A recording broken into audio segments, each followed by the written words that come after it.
Hey, community. As 2026 gets underway and we continue our 75th anniversary celebrations, our focus shifts to the programs we offer for US and Austrian scholars. Through the courses they teach, our scholars have an immediate impact on students in their host countries. And through their research projects, they're able to delve deeper into a topic and to create lasting relationships with their host institutions that strengthen the academic and cultural connections between Austria and the US.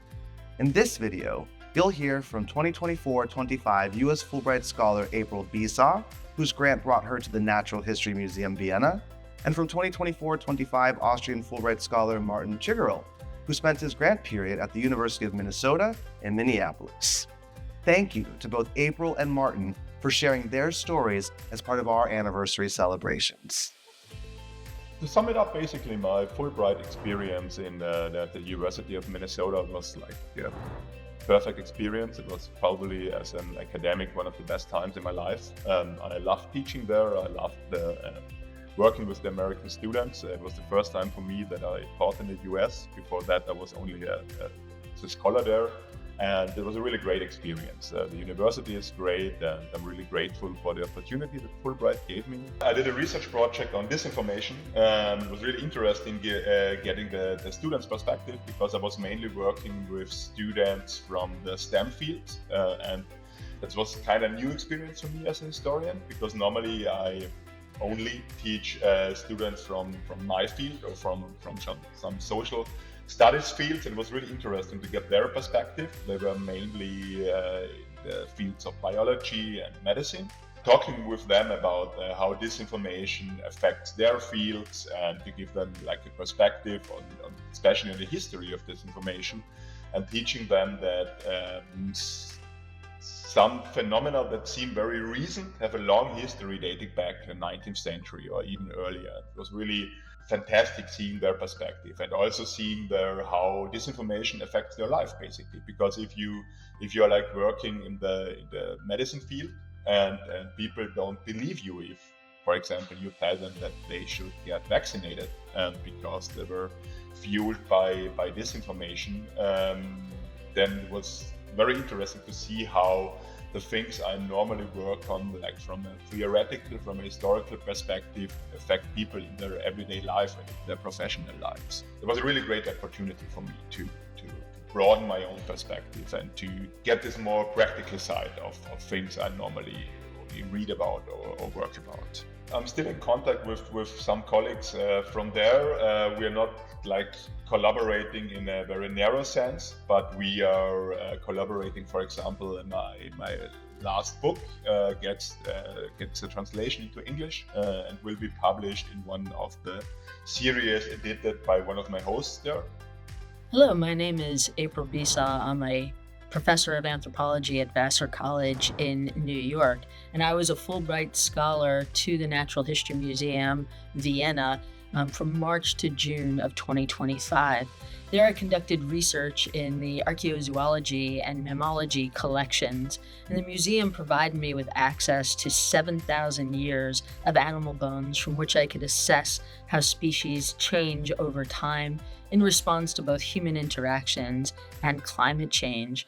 While I was there, I created three-dimensional models of some of the bones that I was examining, which has allowed me to continue my research back in New York, but also given me a reason and a very robust ability to continue interacting with my colleagues at that Natural History Museum. Here's an example of one of my models 3D printed. This is a bear from Alaska, and this is a bear from Greenland, a polar bear. So I'm able to continue doing my research in a very physical sense while away, and that keeps me connected to my colleagues there.